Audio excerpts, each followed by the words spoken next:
What you're about to see is a matter of human record. Explain it? We cannot. Disprove it? We cannot.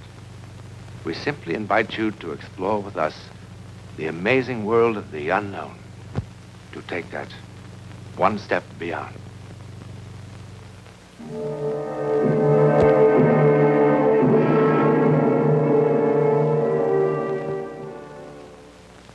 What you're about to see has haunted the minds of men for 40 years. A miracle or a soldier's fable? You decide. At 22:30 hours on the night of November the 14th, 1915, something happened in the war-darkened skies over Europe. It was seen by a British mortar unit here in Flanders. It was by a Russian sentry on the East Prussian front. It interrupted the maneuvers of an Italian infantry company here. It was observed by an Allied reconnaissance plane over the English Channel. Thousands of soldiers from all the nations of Europe ultimately were involved. But in the beginning, there were only 4.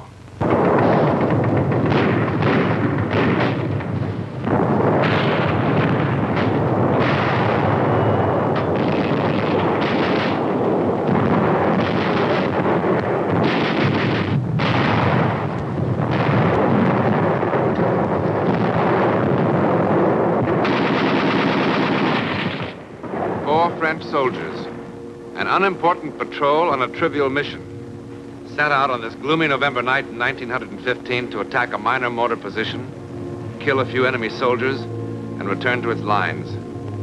Indeed, a modest beginning for what is now just seconds away.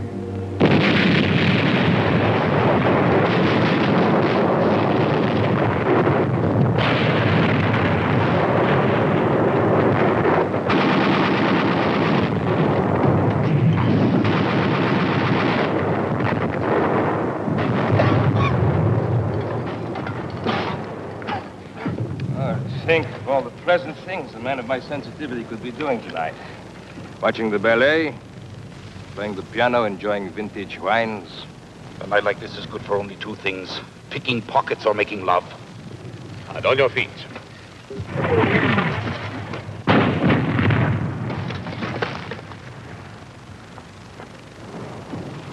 On your stomach, on your feet, on your stomach, on your feet. Oh, what an unpleasant war. Those flares, do they mean they've seen us? Probably. What will happen? If they kill enough of us, the next ration of schnapps. If we kill enough of them, perhaps they let us take a bath. It must feel strange to kill for the first time. Strange. Actually, I enjoy it. Each time I kill, I think there's one less push between me and those lovely bottles of wine gathering dust in my cellar. When's that blasted thing going to fall? Probably hanging from a parachute. Where do you see a parachute? How can it just hang there? It's so bright. Come on. Burn up. Fall.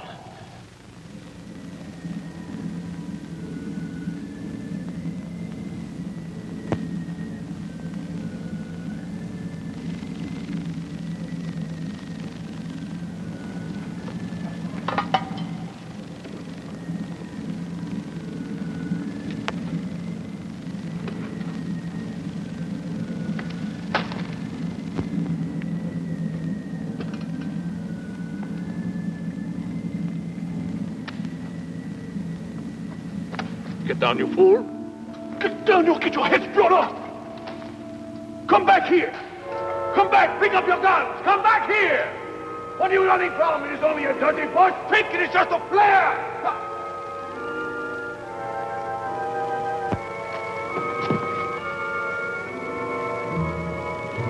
Oh, my God.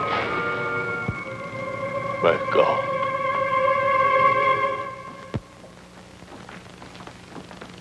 On your feet, you up. At ease, as you... No need for formality. I'm Captain Tremaine of the Adjutant General's office. I've been appointed to defend you at your court-martial tomorrow. Tomorrow? What's the big hurry? It's the cooks they should court. They're poisoning the whole army. I don't know why they chose me. My practice was civil law. What do I know about a mess like this? It's reassuring to know that our defense is in such good hands. But there's not much of a defense, soldier.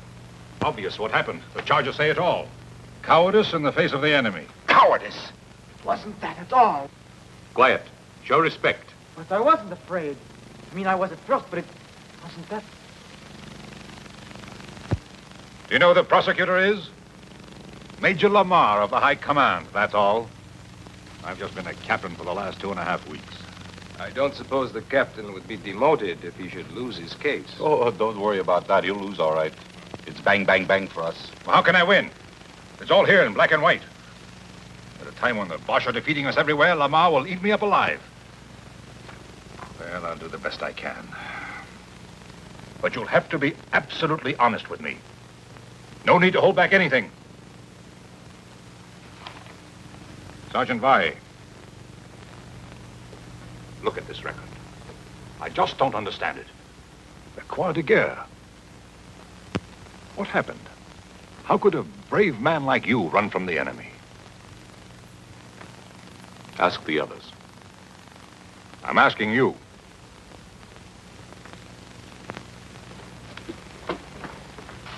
Look, they're going to make an example of you men. That's why they're doing it so fast. Don't you understand that? Sir, ask the others. I really don't want to ask any of you.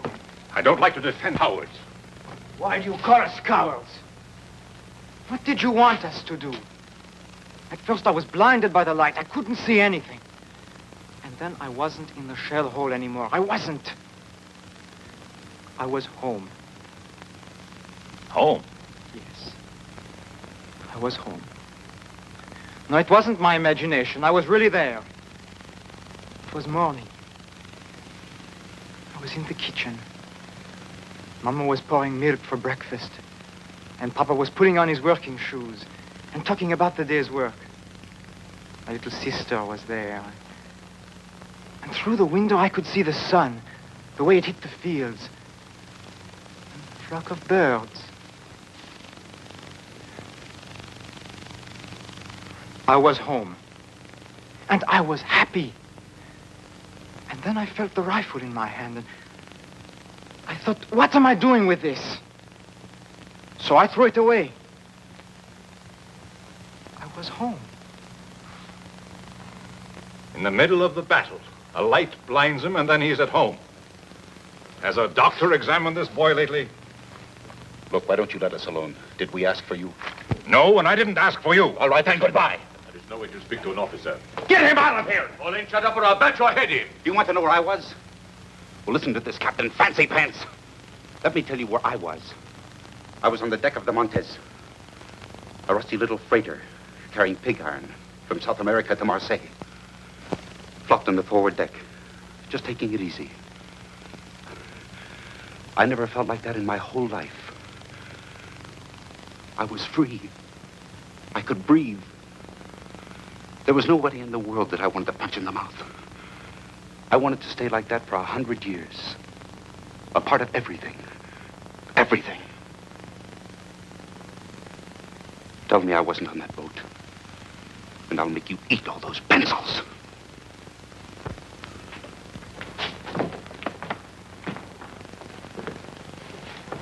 I'm sorry, sir, but what can you expect in today's army? When that flare burst, I really didn't see a thing. Well, that's better. Then why did you run? Somehow the air had changed. It had become soft and warm like summer's night. In November? Oh, logic told me it was freezing cold. And yet I felt a warm breeze on my face, and my feet were no longer cold. And the air was suddenly filled with all sorts of remarkable scents. Tangerines, night flowers, dust, the way it settles after it's been watered down. And I think even incense. The kind my aunt used to burn under her favorite saints in church.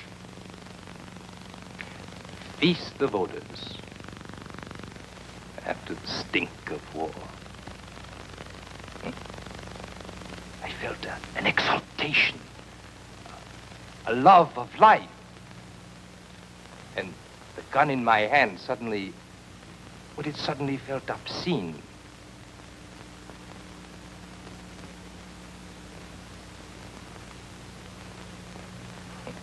Obscene.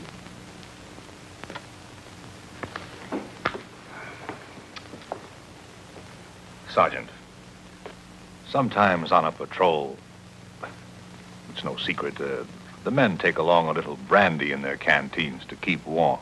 Ha! Now we were all drunk. You're all talking like drunks. Nobody had a drop. What did you see, Sergeant? I'm going to look like the world's biggest fool. I was in the kitchen. Mama was pouring milk.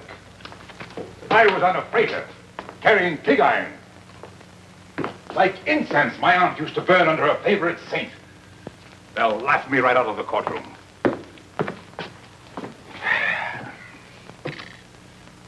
All right, let's begin again. You from the testimony of your men, Sergeant. Let me see. Ah, yes. It wasn't what I saw or smelled, but what I heard. The light could have come from many things, but not the singing. I don't know what they were singing, but it sounded holy, and it was beautiful. I started walking to where I could hear the voices better. Now, all this would be hilarious as a music hall sketch. But within the sound of enemy guns, I find the humor rather hollow. And I am more than a little surprised that the defense counsel would insult the intelligence of this court by introducing such trash as evidence. It's what the men told me. And what does the sergeant say? What did the sergeant see, hear, or smell? I heard the Bosch cannon and machine gun. I smelled, well, there was a dead body in the shell hole. I saw a flare that lasted a long time. Have you seen no other flares that lasted a long time? Not like this one. Maybe it was a new Bosch invention. It stayed there for I don't know how long. It was cloudy, and the flare cast shadows against the clouds. Well, at last we're beginning to hear some sense. You and your men were frightened by shadows and you ran. Is it correct? Yes, I suppose so, sir. Well, we should thank the sergeant for putting an end to all this nonsense once and for all. You're excused. Thank you, sir. One moment. The defense counsel has already questioned the witness. Just one more question, sir. You agree with Major Lamar that you and your men ran from the enemy? Well, sir, there was this shadow. You saw the shadow and you and your men ran. That's what you just said, correct? Yes, sir. Then I charge you with perjury. What else could it have been but a shadow? I am referring to this. On the direct examination, you said, here we are, we walked back to our lines. That's right. What's right? Walked or ran? If I may say so, the distinction is a small one. Sir, these men are on trial for showing cowardice in the face of the enemy. A coward does not walk. Walking made them heroes? Would you have the courage to walk across a battlefield? I beg your pardon, sir. I know that I would not have such courage. I admit I am as confused as anyone by the testimony of these prisoners. When I first talked to them, I thought they were trying to make a fool of me. And what made the captain change his mind? Nothing, but that there's an incredible sincerity about these men. It has been my experience that men on trial for their lives are always incredibly sincere. Nevertheless, I insist that the records show that they walked. That the aforementioned soldiers are guilty of having shown cowardice in the face of the enemy. And by a unanimous vote, this court condemned them to the penalty of death by shooting, as provided for by the Code of Military Justice. This court is adjourned. Right. Face. All right. Look.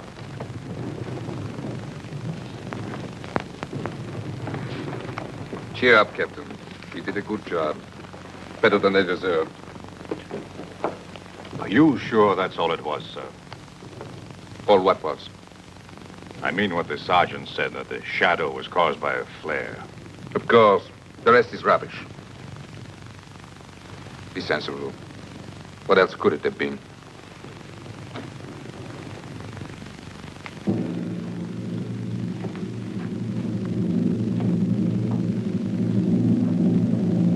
What else could it have been?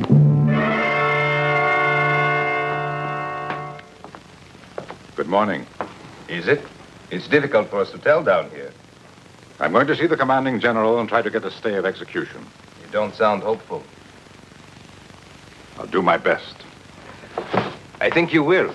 And that's most curious. Why? I'm a lawyer, that's why. When you first came down here, you wanted to spit in our eye. But in the courtroom, and now. And don't tell me you actually believe our outrageous stories. I don't know what I believe. Anyhow, while I'm in town, I could mail your letters if you wish. When do they get rid of us? It's scheduled for 1400 hours. No letters, Sergeant? After 18 years in the Army, I've nobody to write to, sir. Sergeant. Is that all it was? Just a shadow? If I told them I saw Noah's Ark passing by, would that have saved us? No, I suppose not. Oh, Captain, you could do me a favor. When you go into town, you could get me a bottle of good cognac. Something really first-rate, I mean. I would like to have one last taste of first-rate cognac.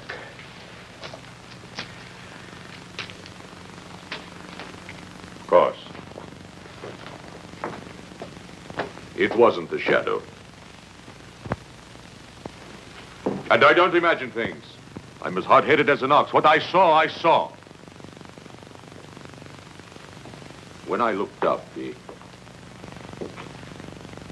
flare was still burning bright. And there, as big as the sky itself, was the face of the first man I ever killed. He was an Algerian, maybe even younger than me. And if I didn't cut his throat, he was going to cut mine. Then he was dead. His eyes were staring up at me. That's what I saw. That Algerian kid. And you know how he looked? As if he was saying, "It's all right, my friend. It wasn't your fault."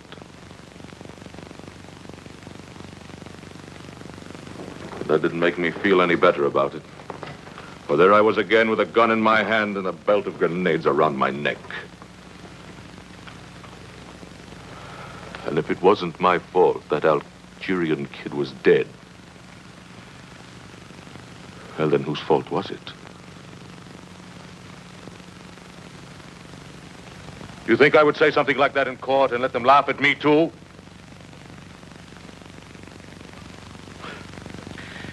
But if you were to get that cognac, well, I can still drink it, you. Better hurry, sir.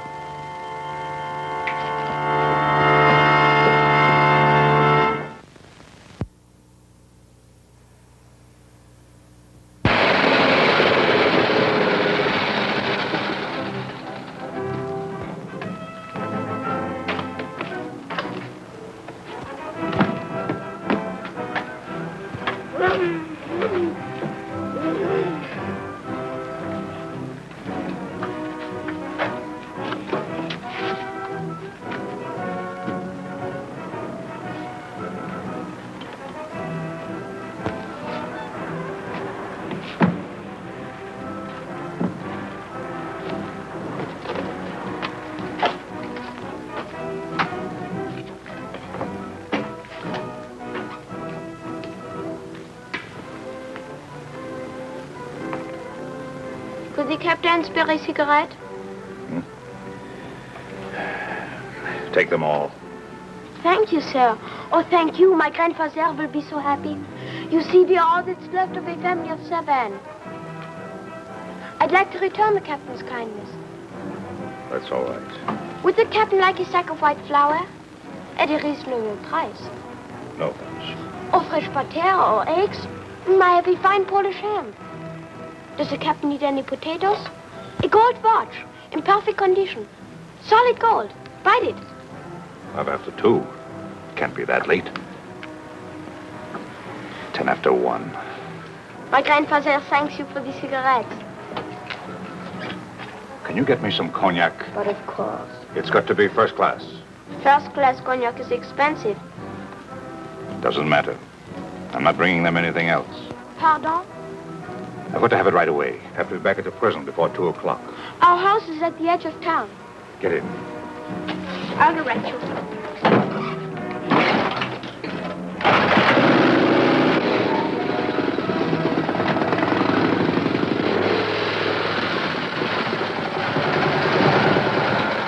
The Bosch are just a few kilometers behind those woods. So pretty soon you'll be able to sell them potatoes and ham and butter. I am learning a few German words. It's a difficult language. I'm sure. The cognac is in the cellar. I'll get it.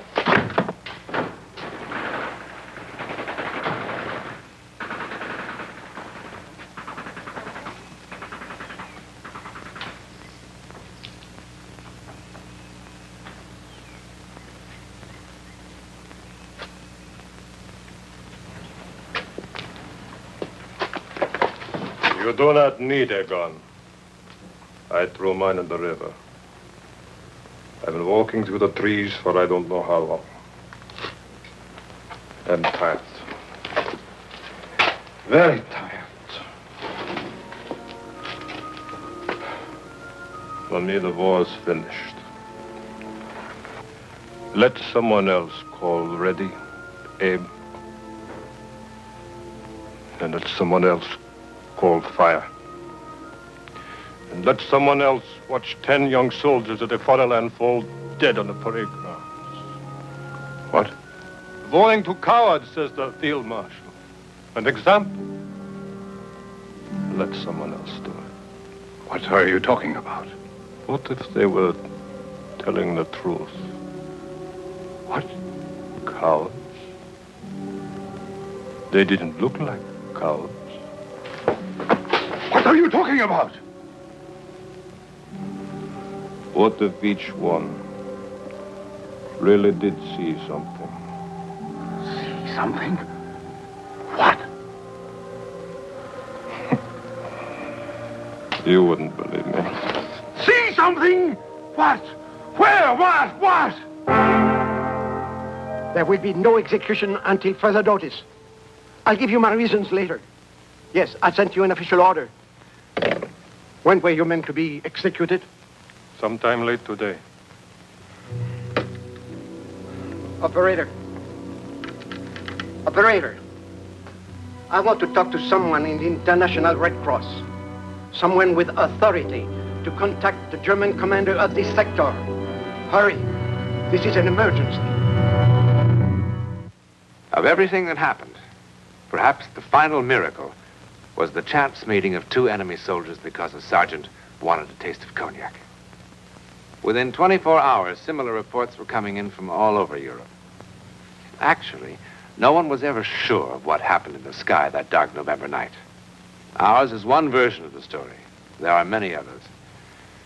But the one fact to remember is that more than 1,000 men did see or sense something. In any event, it is a matter of public record that for a while, men could not kill each other. And in the end, if all else is false, that is miracle enough.